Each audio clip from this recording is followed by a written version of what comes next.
Microphone test. Hello. Can everyone hear me? Am I appallingly loud or not loud enough? Okay. Attention in the back and in the front and everywhere in between. Hello. Is everyone here? Are you here? Good. Okay, good. It's hard to tell sometimes. My name is Nick. Hello. I work for Avid Bookshop. We are delighted to have you here. If you have ever been to Danielewski's forums, my name is Splendor there, and I would be delighted to talk with you if you have met me. Or not. We are so glad to have Mark Danielewski here. We have a couple of things to say first. We would like to thank Stan Mullins, the wonderful and beautiful artist, for letting us use his space. Thank you, Stan. We appreciate it very much. This is a wonderful, wonderful location. It was my dream that we would have this event here, and my dream came true. We would also like to thank the Pulaski Heights Barbecue across the street. If you need to, thank you, yes, they probably can't hear you from there. But if you need to use the restroom or get delightful barbecue, you should just walk across the street to the diagonal right and go over there. There's no facility here for restrooms, but there it is.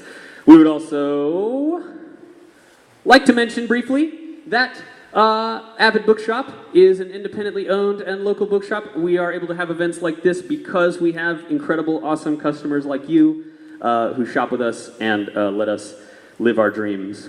And we appreciate you very much.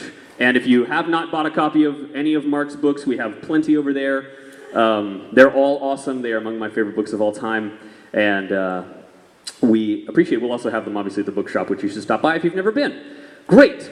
That's all. Thank you so much, and please welcome Mark Z. Danielewski.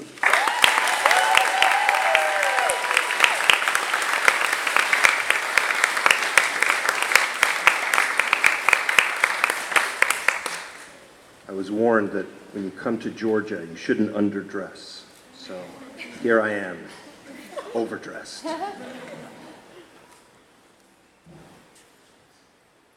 So I'm going to read a few passages, but at the very beginning, I have to let you in on something that I know that House of Leaves has caused a few nightmares in its during the course of its existence.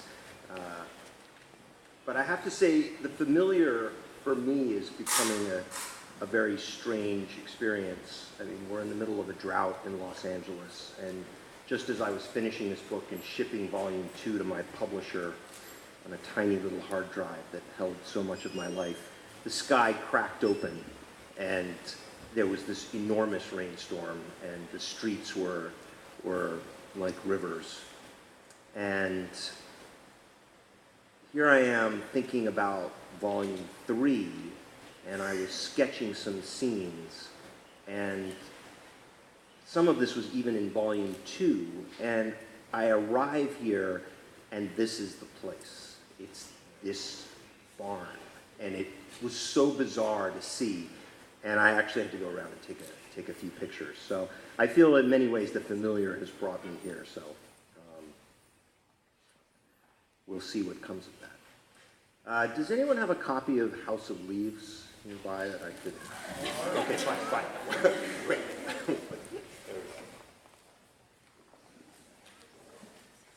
I thought I'd start at one beginning. And sometimes I recognize these beginnings, and I don't recognize them, but I began to think about how I was going to do this, and I remembered this. I thought I would start here. And this was also written written early in the life of House of Leaves, too.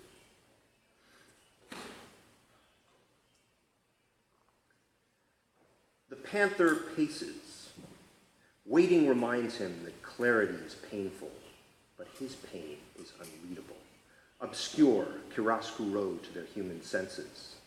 In time they will misread his gait, his moon-mad eyes, the almost gentle way his tail caresses the bars. In time they will mistake him for something else, without history, without the shadow of being, a creature without the penance of living. They will read only his name. They will be unable to perceive what strangeness lies beneath his patience. Patience is the darkest side of power. He is dark.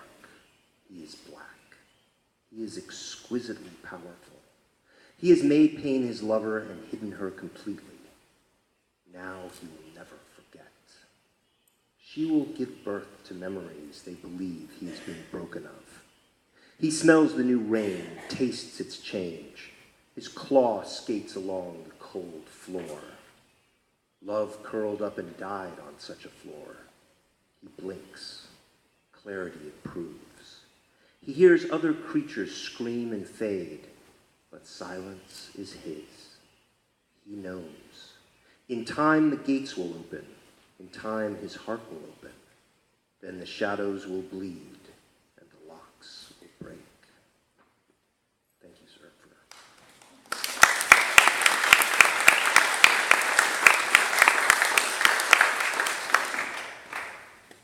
All right, let's plunge into this thing. So it makes sense, I think, at least to me, that we are at the very beginning of things. We should start at the tail end of things.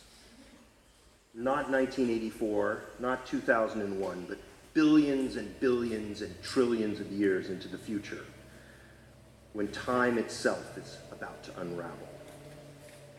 It's also new this season in this television world that we may or may not be entering. Our common horrors, astral omega. One by one, our skies go black.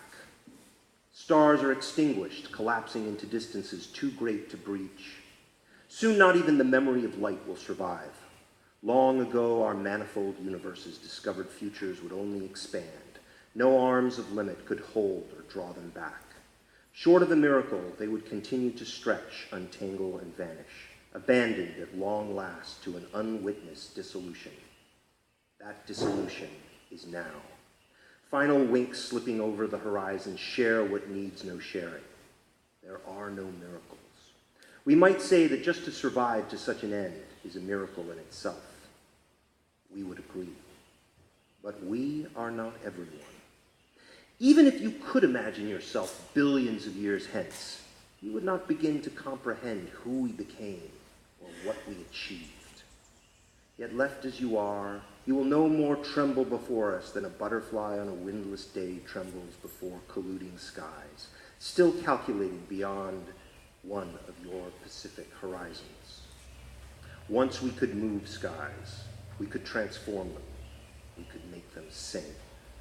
And when we fell into dreams, our dreams asked questions, and our skies, still singing, answered back. You are all we once were, but the vastness of our strangeness exceeds all the light years between our times. The frailty of your senses can no more recognize our reach than your thoughts can entertain even the vaguest outline of our knowledge. In ratios of quantity, a pulse of what we comprehend renders meaningless your entire history of discovery. We are on the other side of history, yours just beginning, ours approaching 1 trillion years of ends. Yet even so, we still share a dyad of commonality. Two questions endure, both without solution. What haunts us now and will always hunt you. The first reveals how the promise of all our postponements, ever longer, ever more secure, what we eventually mistook as immortality, was from the start a broken promise. Entropy suffers no reversals. Even now, here on the edge of time's end, where so many continue to vanish, we still have not pierced that veil of sentience undone. The first of our common horrors, death. Yet we believe and accept that there is grace and finally truth in standing accountable before such an invincible unknown. But we are not everyone. Death, it turns out, is the mother of all conflicts.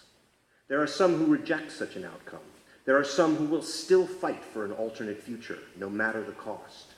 Here then is the second of our common horrors, what not even all of time will end, what plagues us now, and what will always plague you. War.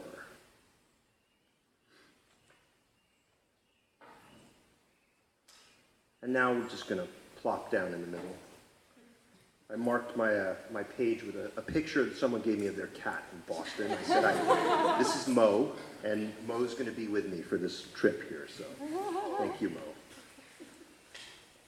And by the way, the next passage I'm going to read is it goes about 15 minutes or so it might be more comfortable to sit down. I have to be really adamant about standing. Now I'm above you.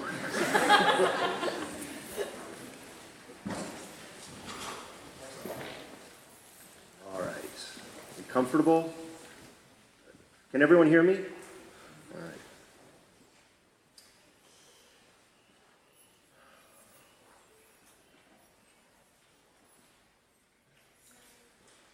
Dr. Potts never made Xanther feel punished, and eventually the consequences of this really sank in. Xanther getting the drift that these were her 50 minutes, and she could trust him for the most part, even if she had no idea why the most part, or even what the not most part was, parts which made no difference if she got right to it, like she did today, following early advice by Dr. Potts. Try telling me first the thing that is most difficult to tell. I will help you. Or, if not that, then ask me the question that is most difficult to ask, and I will help you. So Xanther went right to the raindrops. The number that said there was a number, even as it hid a number that was no number, and how it had made her feel. She even explained how her friend Clay has a brother named Phineas who is brilliant but fears dolphins, or Not the dolphins, but how many dolphins there are, because his fear is also about the counting, because when you see 3 dolphins playing in the waves, that means there are really like 9, with the rest under the waves. But if you see like a lot, like 27, there are really like 243. And that's just when you're talking about dolphins. What if you're talking about bad things, like counting crimes? And then your mind really heats up and keeps heating up until it might just turn into sticky, smelly smoke. Xanther also told Dr. Potts, and this part was really difficult, how Clay thought his brother was crazy and needed to get back in a hospital again. Phineas had already tried to kill himself twice. Like Xanther, he's left-handed. Clay's called him schizo. Actually, more than that. Phineas can solve a Rubik's Cube in under 5 minutes.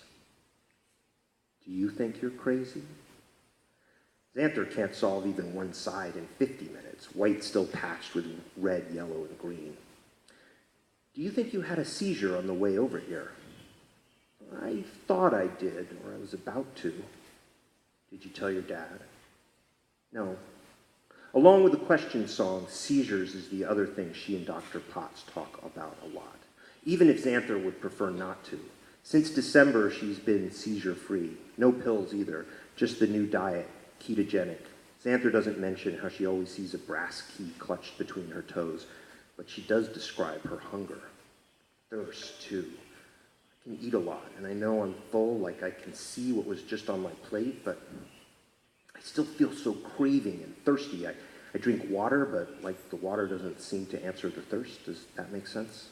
Even during this session, while replacing by a flip and a right double twist one yellow tile with another white tile, the subject comes up. Dad, too, was so sweet. At square one, I could see he wanted the French toast. I told him that I didn't mind, and like I really didn't.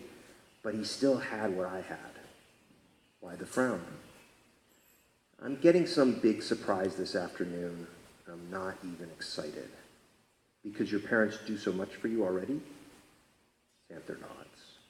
Like these visits here? Yup. And visits with other doctors too. Even my food. And please, it's not like I'm a total idiot, right? I know it costs money. And even though Dad seems pretty happy, especially today, or, well, okay, not happy, but really relieved. Are they the same thing? Sorry, because like he's supposedly getting some money, a lot of money. I overheard this. Sorry. I worry a lot about Frey and Shast. Like, they're, getting the short end of the stick. Dr. Potts smiles. What? You have epilepsy, and they're getting the short end of the stick? Do you want to explain that math to me? Xanther gets rid of a green tile, only to find 2 more red tiles messing up her white side. Cogsworth once said he solved the whole thing in under 5 minutes. I just pulled all the little plastic pieces apart and put it back together. Cogs is the real genius. Probably because she doesn't know what to say and because they just have a little more time left, Xanther thinks about the most difficult thing to tell. What's going on with Parcel Thoughts, that app, and the horror sphere. But instead explains all about the phone calls and the emails Les parents are screaming about. I don't know, it was my dad's friend Mephisto, big fro, super genius, or just super crazy. I think he babysat me once. For some reason, he decided to use my parents' info as contact info for this big ad campaign with promises of like huge Costco discounts and even cash. And the phones haven't stopped ringing. Supposedly a prank. I guess I don't understand what a prank means. Isn't there supposed to be a laugh at the end of a prank? In theory. Yesterday I tried to tell Mom how all these calls are kind of like an attack. Like so much coming in, you're paralyzed. Except at home, the lights stay on. In December, the lights went out. Oh yeah. Xanther hates talking about the funeral. Just thinking about it makes her tingle and want to gasp. She can even start believing it's happening all over again, that bad. Xanther ended up in the hospital. Sometimes I think thinking the wrong thing brings on, a seizure. Xanther nods. She's never gotten used to saying it like it's freaking Voldemort, except so much worse than Voldemort. Voldemort, there, she said it. Excuse me? Dr. Potts, do you ever think like there's a conversation going on, like somewhere out there? Somehow parallel to the one you're having with yourself, like in your head, or even with someone else? How do you mean? Like, there are these voices that know everything so close. Like voices that don't really live, but can't die, and have been around forever. Such a noisy, boisterous parade. Before the start of things, and will even be around after the end of things. She has no idea. You know, privileged with all that's like, like Google, only true. Xanther stops flipping the Rubik's Cube. Tears wet both her cheeks. I really miss him. I'm glad to hear that. Like, even when I'm not thinking about him, I think I am thinking about him. And I know I didn't even know him that well. Dr. Potts hands her a box of tissues. If I could grant you one certainty, Xanther, one which you could hold onto without dissolving under all your scrutiny, let it be just how remarkable a young girl you are. Now, why do I feel like such a disappointment, like I'm disappointing him all the time? Frady K, that's what he called me. Dove was so brave, and I can't even be at his funeral without. Sometimes I feel so ashamed, actually all the time. Xanther, how do you imagine brave, Dr. Potts suddenly asks, moving slightly forward in his chair too, head up, almost rigid. Fearless? I mean, like, I don't want to feel like so jittery all the time? Is that all you want? Xanther stops fiddling with the Rubik's Cube. Think big, young lady.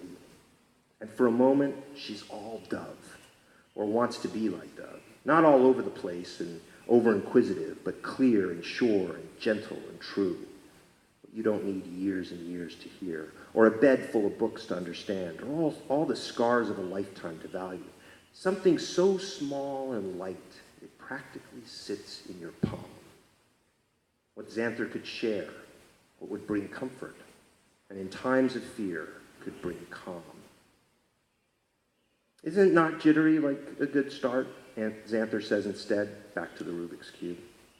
What's happening in school, Dr. Potts asks then, relaxing back into his chair, but not quite relaxing, alert still to something Xanther can't quite follow. Any predators, preds?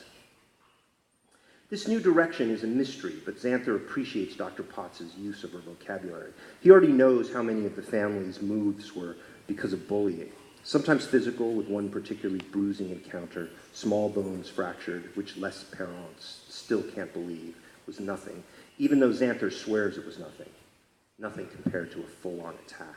Like in Alexandria, with all of Dove's comrades in uniform, saying if Xanther needs anything at all, they would do it, even if that meant marching into hell itself, which Xanther doesn't believe in. And then all of them standing by helpless, as Xanther began slamming into the coffin, forearms first, then her head, until a ground heavier than any coffin started hitting her too. Nothing any gun could prevent, only stop. Xanther kind of wishes one of those holstered guns would have made her stop, for good. Her parents, though, didn't stand by helpless. They knew what to do. It didn't involve guns. Though when Xanther got out of the hospital, she looked like someone had pistol whipped her. No school beatings will ever come close to that. And anyway, the school beatings part is pretty rare. Preds are at their worst when they get other kids to wall up, start calling her names, calling her weird, finally just looking through her, whispering through her as if whispers in her were never there to begin with. Which generally doesn't happen until she gets afflicted. As one kid once hissed, where was that? Georgia? Some teachers tried to step in, but that made it worse. Because no teacher is going to be your friend, and no kid is going to be the friend of a kid who only has teachers for friends who aren't even friends. Probably because of Dove, something he'd said, what exactly she can no longer trace, Xanther has never given up the names of her assailants. Even to Dove, who one time had gotten out his gun. Though also because of Dove, which Xanther can trace, him telling her, always speak out your situation, Xanther has never hidden from her parents when the Preds have found her again. Fortunately, Thomas Starr King, or Karma's torn sight, as Clay calls it, isn't so bad. Xanther senses something cruel there, but not triumphant. Already she's made some friends. She's even confided in them about her condition, and they seem cool with it and able to keep her confidence. No rumors run the school campus yet. Of course, none of her homies have seen a seizure, though they all seem pretty shocked by the aftermath marked out on her face at the start of this year. That was 2 weeks after the fact, and her face had gotten the least of it. Elbows and shins could keep hidden. Clay said to tell everyone she tried to catch a Christmas tree, which beat wiping out on a razor, which she'd done plenty of times, or at Runyon, hello the latest scabs on her knees, because isn't catching a Christmas tree so ridiculous it's not a lie? Which she never needed to tell anyway, because no one at school asked her what happened. Xanther tracks a white tile around the 5 sides, flip twist, flips on flips, bringing it to rest among its white kind, with only a red and green remaining. Preds don't see me there, Xanther speaks up. I'm invisible to them. To most kids, actually. Though there is this one kid, like grown up big. No way he's 12 or even 13. Dendish Mauer. Scary, for reals. Smokes, chews when he's not smoking. Supposedly sells Molly, fizzing all the time. His crew's like Preds for sure. More twists to flips. A green tile's turn. A second to last white to track. He started picking on my friend Byard. Nothing too bad, just jabs, saying mean little things, some threats, not too loud, mostly like he's teasing. Byard tries to ignore it, but I can see it makes him sick. He and Dendish ride the same bus.